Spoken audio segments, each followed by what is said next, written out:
Back in town, Brick meets Sunny in the restaurant's office. Brick worked his magic, and the $1 million discovered in the late judge's bank account will appear to be from Drew Kane. What's Dalton's secret?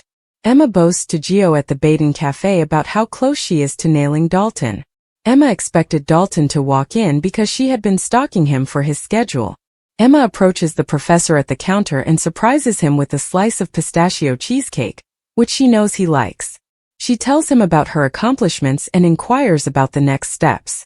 He needs to tell her a secret. Meanwhile, Charlotte appears and approaches Gio, telling him what happened to Outback and Rocco. So far, she hasn't found the missing dog. Jason wants answers. Jason walks into Anna's office, where Carly is speaking with the commissioner, and informs her that they must speak alone. Carly asks if this can wait, but Jason insists that it can't and that he'll find her later. Carly leaves and Jason asks Anna how long she has known Joss was in the WSB. She is relieved to learn Joss is safe, and admits she has known about Joss for a few months and has figured everything out. Jason insists Anna should have informed him, but she says she couldn't because Jack threatened her with treason. That's why she brought him into Joss' world. Jason refers to what she did as manipulation. Anna is aware that Jason loves Joss, but she is an adult now, and for whatever reason, she has chosen this for herself. Anna feels bad for Carly, whom Jack betrayed by recruiting her daughter. Jason says, "It sounds a lot like what you did to me." Anna is unable to change her ways and laments how difficult it was to keep him in the dark. Now that he knows everything, will he tell Carly? Carly interrupts a meeting. Carly enters Sunny's office and is relieved to see Brick. She then informs Sunny that Jason has returned, and that she had just seen him in Anna's office. Sunny asks what she was doing at Anna's. Carly informs Sunny of her threat against Drew, and goes to tell Anna before Drew can. Brick thinks that was risky and wonders if Carly is covering for Michael. Does she think he shot Drew? Carly claims Michael is not a violent person, but Drew will make sure Michael is arrested for his shooting so Willow can reunite with her children. At the hospital, Liz uses smelling salts to revive Albrecht. Albrecht laughs, thinking she saw Britta. Britt appears and claims that it was not a trick of the eyes. They help Albrecht stand up, and she rushes into her daughter's arms. Albrecht sobs, claiming she has dreamed of this moment. But how is it possible, and where has he been? Britt says they can discuss those questions later. Dante enters and says it's probably a bad idea for her to be here. Dante and Britt exchange snide remarks before Nina instructs them to take a break. Nina hugs her cousin, expressing how much they have missed her. Lulu, meanwhile, asks Liz to keep Rocco in the exam room. Britt overhears and asks, "Is Ben here?" Lulu says his name is Rocco, but Dante says he's not Britt's concern. Albrecht and her daughter decide to go to the pharmacy and refill her prescriptions, but Lulu stops them and says she wants to talk to Rocco about her return before he sees her. Britt jokes, "What, the child I brought into this world cannot see me? Fine, one night without my meds will not kill me." Nina, Britt, and Albrecht leave, and Lulu is furious with Dante about the turn of events. Dante says they should be honest with Rocco and learn from their mistakes. Lulu cannot believe what is happening. In an exam room, Lucas stitches Rocco up. Liz arrives to stall the boy's release as Lulu requests. When Liz sees that the coast is clear, Lucas releases Rocco. Rocco walks away and Lucas wonders what that was about. Liz tells him to prepare himself. The bridge is back. Lucas disagrees, citing her death and the presence of a body. Liz asks him to remember who her parents are. Lucas thinks he should call Brad, but Liz grabs his phone, which is the last thing he needs back in his life. She believes Brad is already aware of Britt's cover-up and may have been involved in it. He realizes she might be right. In the hall, Rocco reconnects with his parents, and Dante suggests they take him home because they have something to discuss. Will Britt reveal the truth? Nina, Albrecht, and Britt arrive at Nina's place, and Nina promises to prepare the guest room for her. Albrecht can't believe her daughter is here. Nina asks if she can explain where she has been and what she has been doing all this time. Britt says it's a long story and she'll get to it, but she's tired from the long flight. Nina suggests that they discuss it in the morning. Albrecht, on the other hand, is not willing to wait any longer. It's been 2 years and she wants answers. Britt says she was approached about a research position before the attack. She took the job so her mother wouldn't have to witness her death. Nina wonders if she is saying the attack was staged. Britt claims it was real, but her death was not. Albrecht is furious at the thought that Britt staged her death, and she let her believe her daughter died in her arms. Dante and Lulu prepare to surprise Rocco. Lulu, and Dante return to Lulu's home. His parents say they need to talk, and Charlotte appears and asks if he found Outback. The boy hasn't, and he wants to post a notice on a lost pet app. First, Dante and Lulu meet with Charlotte and Rocco. The parents surprise Britt with the news that she is alive and has arrived at the hospital tonight.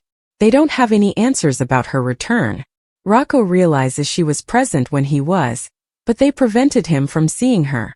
What happens in Australia does not stay there. Joss and Vaughn return from surfing at Bondi Beach, Australia. They return to their cabin and quickly become passionate, hitting the bed. Later they have some pillow talk and Joss discusses what happens when they return to the real world. Vaughn warns them that they must exercise caution, and Brennan is unaware of this. Suddenly, Brennan walks in, and they grab their guns and point them at him before realizing who it is. Brennan, furious, steps out after giving Mr. and Mrs. Nash a minute. They get dressed and he returns. Brennan lashes out at them, demanding to know what happened at the resort, beginning with Britt. Joss explains that she knows Britt and thought they could use her to gather information, but their cover was blown. According to Brennan, that was done by Colette. Joss realizes that's how they learned about the black box. Jack is surprised they aren't dead and wonders how they escaped. Joss admits that Jason saved them. The text reads, "Subscribe to Soap's General Hospital newsletter.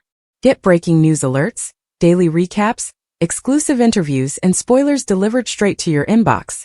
https://cloud-emailed-soaps.com/sign up." In the show's final moments, Brick inquires in Sonny's office about Michael's alibi. Carly is unsure, so Brick says he will see what he can do about one. They all agree that they need to protect Michael from the consequences of Drew's upcoming accusations, and Carly jokes that they'd all be better off if Drew died. Sonny claims that Drew's word will soon become worthless. Carly appears puzzled. Brennan and his agents are in Australia. Why was Jason there? Joss believes it has something to do with Britt, as they were previously involved. Jason discovered them during the process and saved their lives. Jack is furious that they risked their lives, defied his orders, and now have nothing to show for it. Or do they? At the cafe, Dalton receives a call informing him that something will be delivered tonight, and he agrees to pick it up.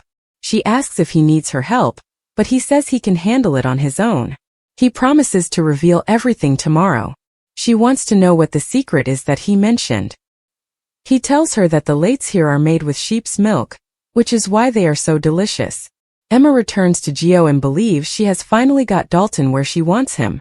She assumes the shipment contains new animals to test on. Geo hates to ruin her day, but Outback is missing. Oh no, is poor Outback in Dalton's laboratory? In Anna's office, Jason admits that he can't tell Carly what he promised Joss. Anna wonders what happened over there. Jason storms out after telling her to ask her friend Jack for answers. At home, Rocco asks his mother what happened. Lulu claims he was with the doctor when Britt arrived, and she left with Albrecht and Nina to resolve things as a family. Lulu tells Rocco that they need to take things slowly when Britt returns. The boy responds, "Yeah, sure." Finally, at Nina's, Britt explains that she was in on faking her death because she didn't want her mother to see her waste away. Albrecht is furious with her for impersonating God. Britt asks, "Where did I learn that from?" Britt says she did it for her. Albrecht calls her a liar and slaps her daughter. General Hospital spoilers for Monday, September 15th, reveal that monster Britt Westbourne will accuse Liesl Albrecht, while Drew Kane tries to hide evidence. Jack Brennan will also impose a punishment. So let's discuss what's coming up in Monday's exciting episode. To begin, Anna Devane will inform Harrison Chase that Drew is ADA Justine Turner's current problem. Drew will undoubtedly continue to be problematic because he intends to conceal some evidence. Drew will summon Martin Gray to GH and demand that they make sure the police never see that evidence. Drew appears to want to maintain his Portia Robinson leverage, both for power and to keep the investigation focused on Michael Corinthos. Of course, Drew is unaware that Kai Taylor has already taken the proof from the safe. Trina Robinson promptly destroyed it, so Drew will be suspicious if he discovers the blackmail materials are missing. Next, Brennan will demand this little stunt from Jocelyn Jackson S. Vaughn's will cost them both. Vaughn and Jocelyn botched what was supposed to be a simple recon mission, and Brennan is outraged. Jocelyn and Vaughn's romantic relationship is also causing issues. That is why Brennan will impose a punishment, and may take a daring step to keep the new lovers apart. Vaughn and Jocelyn will receive updates on the consequences Brennan intends to impose, which means bad news is on the way. Jason Morgan will inform Sonny Corinthos about what occurred in Croatia. Jason will inform Sonny and Carly Spencer that someone went to great lengths to fake Britt's death. While Jason, Carly, and Sonny debate who is to blame for Britt's miraculous recovery, Liesl will continue to be enraged by her daughter's deception. Albrecht just slapped Britt, so expect more tension on Monday's episode. Liesl appears to be going to call Britt a monster for keeping her mother in the dark about her survival. "I'm the monster you raised me to be," Britt fires back in the preview video. According to General Hospital spoilers, Nina Reeves may have to play referee. So don't miss the rest of Liesl and Britt's mother-daughter confrontation. Albrecht stood in the hospital corridor, her usual steely demeanor faltering as she saw Britt walk through the sliding glass doors. The sterile scent of antiseptic mingled with the faint perfume Britt always wore, evoking memories for Albrecht.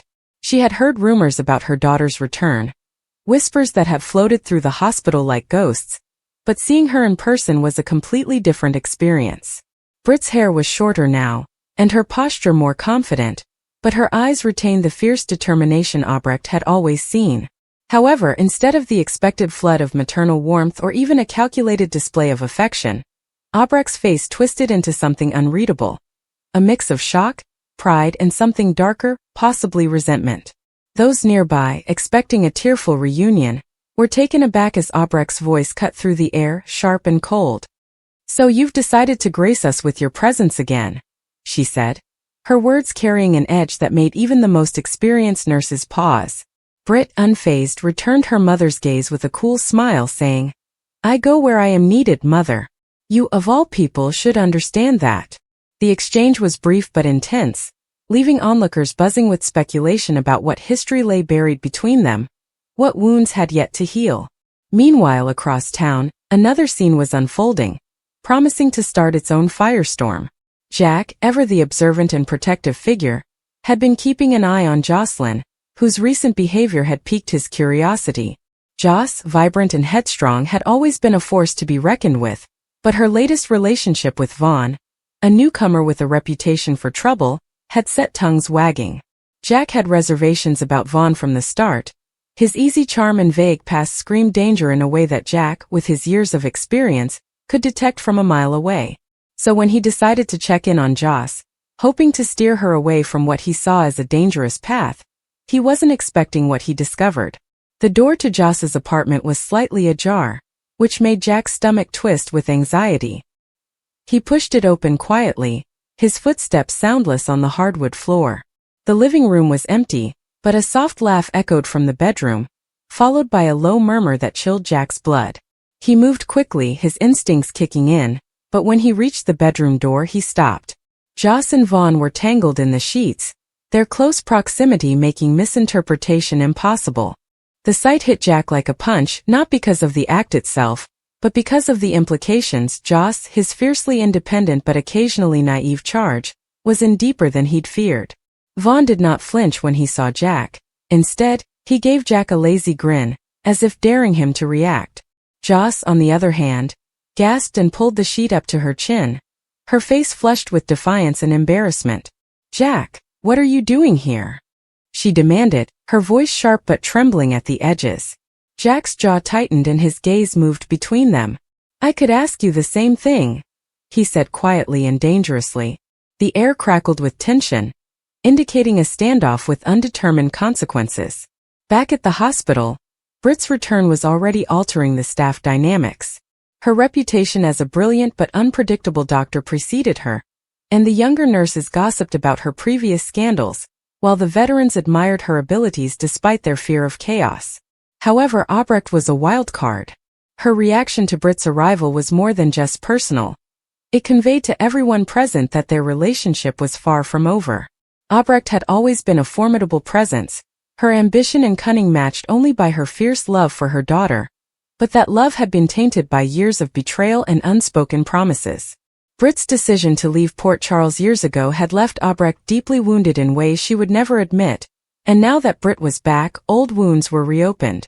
Monica, the hospital's chief of staff, kept a close eye on the interaction between mother and daughter, aware that it could upset her team's delicate balance. She drew Britt aside later, her tone firm yet friendly. "Britt, you are welcome here, but we cannot afford drama. Whatever's going on between you and your mother, keep it out of these walls." Britt nodded, her expression unreadable, but inside, she was already planning her next move. Not just to prove herself as a doctor, but also to navigate her mother's expectations. As the day progressed, word of Britt's return and Jack's discovery spread like wildfire, with each story feeding into the next to create a tapestry of gossip and mystery. Joss, still reeling from Jack's intrusion, began to reconsider her options. Vaughn's charm had drawn her in, his reckless energy contrasting sharply with Jack's stability, but now that Jack's disapproval hung over her, she felt a twinge of doubt. Vaughn sensed her hesitation and quickly reassured her, his words smooth and practiced. "Do not let him get into your head, Joss. We're good together," he said, brushing his hand against hers. But Joss was no longer so certain. She had always taken pride in her independence, but Jack's presence in her life had been a constant, a stabilizing force she had not realized she required until now. The thought of disappointing him hurt more than she anticipated, and as she watched Vaughn relax on her couch, she wondered if she had misjudged him. Jack, meanwhile, was dealing with his own issues. Finding Joss with Vaughn shocked him, not only because it triggered his protective instincts, but also because it forced him to confront his own feelings. Joss was more than just someone he kept an eye on. She had become an unwittingly important part of his life. His outrage was not only directed at Vaughn's questionable character, but also at the prospect of losing Joss to someone who did not deserve her. He paced his office thinking about his next move. Confronting Joss directly risked alienating her, but allowing Vaughn's influence to grow unchecked was unacceptable. He needed information about Vaughn, and he knew who to ask. Carly, Joss's mother, who had an unrivaled ability to dig up dirt. Carly was furious but not surprised to learn the news. "That girl's always had a knack for trouble," she murmured, pulling out her phone to make a call. Carly would discover any skeletons Vaughn had hidden in his closet. Back at the hospital, Britt was easing back into her role, her hands steady as she reviewed patient charts, her mind sharp despite her mother's emotional distress. Albrecht, on the other hand, seemed more agitated. She confronted Britt in the break room, her tone low but firm. "Do you think you can just walk back in here and act as if nothing happened?" she asked, scanning Britt's face for signs of regret or vulnerability. Britt did not flinch. "I am here to do my job, Mother. If you can't handle that, it's your problem, not mine." The words were a challenge, a line in the sand, and Albrecht's silence said it all. She turned and walked away without saying anything else, but the tension between them remained, like a storm about to break. As night fell on Port Charles, the stories began to intertwine. Britt's return was more than just a personal reckoning for Albrecht. It acted as a catalyst, reigniting long-dormant alliances and rivalries. Jack's discovery of Joss and Vaughn was more than just a shock. It was a spark that could ignite a larger conflict involving Carly, Sonny, and others who care about Joss's future. The town, which was always a source of drama, was heating up, and no one knew where the next blow would land. For Britt, the hospital was both a battleground and a refuge. She threw herself into her work, determined to demonstrate that her return entailed more than just stirring the pot. However, every interaction with Albrecht served as a reminder of their turbulent history, and every glance from a coworker bore the weight of judgment. Britt knew she would have to tread carefully, but she had never shied away from a challenge. Across town, Joss wrestled with her own choices, torn between the thrill of Vaughn's attention and the stability Jack represented. And Jack, ever the protector, was already devising plans to learn the truth about Vaughn before it was too late. The coming days would bring more revelations, confrontations, and secrets unearthed. Port Charles was a town built on passion and betrayal, and Britt's return, combined with Joss' affair with Vaughn, set the stage for a drama that would leave no one unscathed. Britt had always felt the weight of other people's decisions, even when she tried to convince herself she was in charge. She had developed a reputation as the Britch, A cold, calculating woman who could manipulate as easily as breathing. But beneath that facade was a daughter who was always in the shadow of her mother, Liesel Albrecht. Regardless of how far Britt tried to run or how hard she worked to become something more, the weight of her mother's crimes and betrayals pulled her back down. That night in Port Charles, the resentment built until it exploded. She leveled accusations with venom, words that hurt more than fists ever could. "You made me a monster," Britt screamed, her voice cracking but her eyes blazing.